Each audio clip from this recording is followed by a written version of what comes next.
Hi friends, good morning. In this video, one problems, chemistry, reaction enthalpy problems. So, இது discuss பண்ண போகிறேன்னு சொன்னாங்க. Reaction enthalpy இந்த ஒரு கொஷின் வந்து ப்ரீவியஸ் கொஷின் தான். அதை எப்போ கேட்டான்னு தெரியல எனக்கு, அதை எழுத மறந்துட்டேன், சாரி. இது ப்ரீவியஸ் கொஷின் தான், கண்டிப்பாக கேட்டிருப்பாங்க. 2017, 18 நினைக்கிறேன், 17 கொஷின்ஸில் இது கேட்டிருந்தாங்க. என்ன கொஷின் சொன்னாக்க, bond dissociation energies of x2 y2 x5 ratio 1:0.5:1 all formation of delta H formation of x5 200 kJ mole லினியர்ஸ். டெல்டா H ஃபார்மேஷன், அதாவது x2 y2 x5 இதோட ரேஷியோ கொடுத்துருக்காங்க. பாண்ட் டிசோசியேஷன் எனர்ஜியோட ரேஷியோ இதுதான். டிசோசியேட் சொன்னாக்கா பிரிக்கிறதுன்னு அர்த்தம். பிரிக்கக்கூடிய எனர்ஜி எவ்வளோ இருக்குன்னு சொன்னாக்கா இந்த ரேஷியோ வந்து கொடுத்துருக்காங்க 3த்துக்கும். ஓகேங்களா? அப்போ bond dissociation energy of x2, அப்போ பாண்ட் டிசோசியேட் எந்த அளவுக்கு டிசோசியேட் ஆகுது, இது வந்து ரேஷியோ கொடுத்துருக்காங்க. அப்போ நிறைய பேர் என்ன பண்ணணும்னு சொன்னாக்கா x2ன்னு சொன்னாக்கா 1 அப்படி சொல்லி எழுதிடுவாங்க. x2 y2 x5 ரேஷியோ மட்டும்தான் கொடுத்துருக்காங்க. ரேஷியோன்னு சொன்னாக்கா இதனுடைய வெரி சிம்பிளஸ்ட் நம்பர்னு தான் கொடுத்துருக்காங்க. பட் இதனுடைய மடங்கு வகுத்து போட்டிருக்காங்க.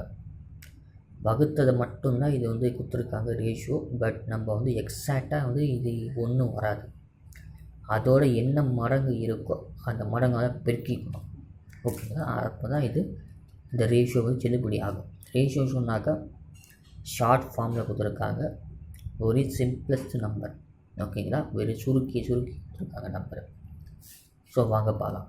இப்போ வந்து x2 y2 அப்போ ரியாக்ஷன்ஸ் இன்வால்வ் ஆகும்போது எப்படி வந்து ஃபார்முலா வருது பாருங்கள். x2 + y2 gives 2xy. ஏன்னா 2 இருக்குது, இங்கே 2 இருக்குது, x2 இருக்குது. அப்போ 2 போட்டோம்னா x5 ஆகிடுச்சு. அப்போ ரேஷியோ என்ன?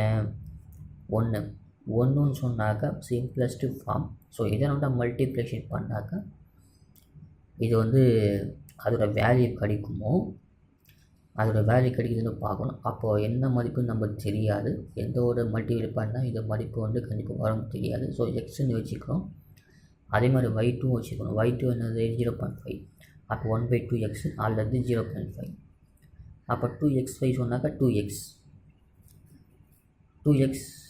ஓகேங்களா? ஆனால் ரேஷியோ வந்து 1.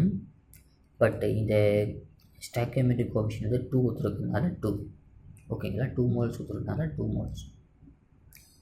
அப்போ எக்ஸால் மல்டிப்ளை பண்ணிட்டேன். ஓகேங்களா? x5 சொன்னாக்கா x5 மட்டும்தான் கொடுத்துருக்காங்க, 2x கொடுக்கல. அப்போ x5ல் இன்ட்டு மல்டிப்ளை 2xy, அப்போ 2x ஆயிடுச்சு. டெல்டா H ரியாக்ஷன் என்தால்பி நம்ம வந்து கண்டுபிடிக்கணும். இதுக்கு ரியாக்ஷன் என்தால்பி கண்டுபிடிச்சிட்டோம் அப்படின்னு சொன்னாக்கா எக்ஸோட வேல்யூ என்னன்னு தெரிஞ்சுக்கணும். அப்போ எக்ஸோட வேல்யூ தெரிஞ்சிச்சுன்னா இதோட வேல்யூ நம்ம வந்து கண்டுபிடிச்சிடலாம். x2ஓட வேல்யூ தான் கேட்டிருக்காங்க, x2ஓட வேல்யூ நம்ம வந்து கண்டுபிடிச்சிடலாம். ஸோ ரியாக்ஷன் என்தால்பியோட ஃபார்முலா என்ன? Delta H react minus delta H product. Delta H reaction என்தால்பின்னா ரியாக்ட் ஆகக்கூடிய என்தால்பி ப்ராடக்ட்டுக்கு எவ்வளோ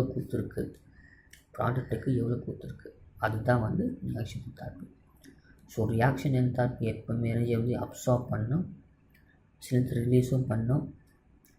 ஸோ அப்சார்ப் பண்ண என்தால்பி எவ்வளோ மைனஸ் ரிலீஸ் பண்ண என்தால்பி எவ்வளோ, இது ப்ராடக்ட் என்தால்பி எவ்வளோ, ரியாக்ஷன் என்தால்பி எவ்வளோ, product minus reaction enthalpy difference கண்டுபிடிச்சிட்டோம் சொன்னாக்கா ரெண்டுத்துக்கு நம்ம டிஃப்ரென்ஸ் எவ்வளோ அப்படின்னு சொன்னாக்கா ரியாக்ஷன் என்தால்பி எவ்வளோ நம்ம கண்டுபிடிச்சிடலாம். ஓகேங்களா? புரிஞ்சுதான் நினைக்கிறேன். ஸோ ரியாக்ஷன் என்தால்பி கொடுத்துருக்காங்க 200 kJ மோல் இன்வெர்ஷன் கொடுத்துருக்காங்க. ஓகேங்களா? 200 kJ மோல்ஸ் 200. ஸோ இதோடைய மதிப்பு வந்து இதோட மடங்கு வந்து கொடுத்துருக்காங்க. அப்போ எக்ஸோட மதிப்பு என்னன்னு சொன்னாக்கா 200. ஓகேங்களா? இது வந்து 200 கொடுத்துருக்காங்க. அப்போ 2 இருக்கிறதுனால -400. ஓகேங்களா? -400ன்னு வந்து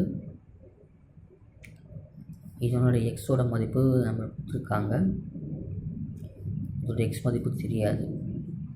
ஸோ அதை ஒய்னு வச்சுக்கலாம், எக்ஸ் வச்சுக்கிறத ஒய்னு வச்சுக்கலாம், இதை ஒய்னு வச்சுக்கலாம். ஓகேங்களா, என்னென்ன மடங்கு தெரியாது நம்மளுக்கு. ஸோ வந்து -400, ஏன்னா 200 கொடுத்துருக்காங்க. 200 சொன்னாக்கா x5ஓட வேல்யூ 200, அப்போ 2xோட வேல்யூ 400 கொடுத்துருக்காங்க. ஓகேங்களா, அப்போ x + 0.5x - 2x, ஏன்னா வந்து ரியாக்டன்ட் எவ்வளோ இருக்குது, x + 5x, x + 0.5x minus product -2x, -400 - 0.5x - x, -400 - 0.5x equal to -400 0.5x by 5x equal to x, 800 equal to x, x is closure for mole. ஓகேங்களா, அப்போ x binding energy, எக்ஸோட dissociation energy எவ்வளோன்னு சொன்னாக்கா, bond dissociation energy of x2 சொன்னாக்கா 800 kilojoules per mole. ஓகேங்களா, இந்த answer வந்து நம்மளுக்கு வந்து வருது. ஓகே, ஸோ வந்து அவன் x2ஓட பாண்ட் டிசோசியேஷன் எனர்ஜி தான். ஸோ ஃபஸ்ட்டு என்ன கொடுத்துருக்காங்க, டிசோசியேஷன் எனர்ஜியோட ரேஷியோ கொடுத்துருக்காங்க 1:0.51. டெல்டா H ஃபார்மேஷன் ஆஃப் x5ஓட மதிப்பு 200 kilojoules per mole கொடுத்துருக்காங்க. 2x5 மட்டும் கொடுத்துருக்காங்க. அப்போ 2x5 சொன்னாக்கா -400 kilojoules per mole அப்படின்னு கொடுத்துருக்காங்க. So bond dissociation energy of x2 மட்டும் கண்டுபிடிச்சு சொல்லியிருக்காங்க. அப்போ என்ன பண்ண, ரியாக்ஷன் எழுதி நம்ம ரியாக்ஷன் என்தால்பி கண்டுபிடிக்கணும். ரியாக்ஷன் என்தால்பி கண்டுபிடிச்சிட்டு அதோட எக்ஸோட மதிப்பு எவ்வளோன்னு சொல்லிட்டு பார்க்கணும். அது எக்ஸோட மதிப்பு எவ்வளோன்னு சொல்லி பார்த்தாக்க எக்ஸோட மதிப்பு மட்டும்தான் இருக்குது. ஸோ எக்ஸோட மதிப்பு நம்ம கண்டுபிடிச்சுன்னு சொன்னாக்கா இதான் dissociation enthalpy 800 kilojoules per mole கொடுத்துருக்காங்க. ஓகேங்களா, இதான் ஆன்சரு. இந்த மாதிரி உங்களுக்கு கொஷின்ஸ் வந்து நிறைய வரணும்னு சொன்னாக்கா சப்ஸ்கிரைப் பண்ணுங்கள், ஷேர் பண்ணுங்கள், ஃப்ரெண்ட்ஸுங்களுக்கும் சொல்லுங்கள். இந்த மாதிரி சேனல் ஒன்று இருக்குது, இது ஜாயின் பண்ணுங்கள் அப்படின்னு சொல்லுங்கள். ஓகேங்களா, ஏதாவது டவுட்ஸ் இருந்ததுன்னா கமெண்ட்ஸ் சொல்லுங்கள். இல்லை இதே மாதிரி ப்ராப்ளம்ஸ் வேறு எடுக்கணும்னு சொன்னாக்கா திரும்ப சொல்லுங்கள். இது புரியல அப்படின்னு சொன்னாக்கா திரும்ப எக்ஸ்பிளைன் பண்ணி ரெடி, புரியலைன்னா புரியலன்னு சொல்லுங்கள். ஓகேங்களா, thank you friends, all the best of you.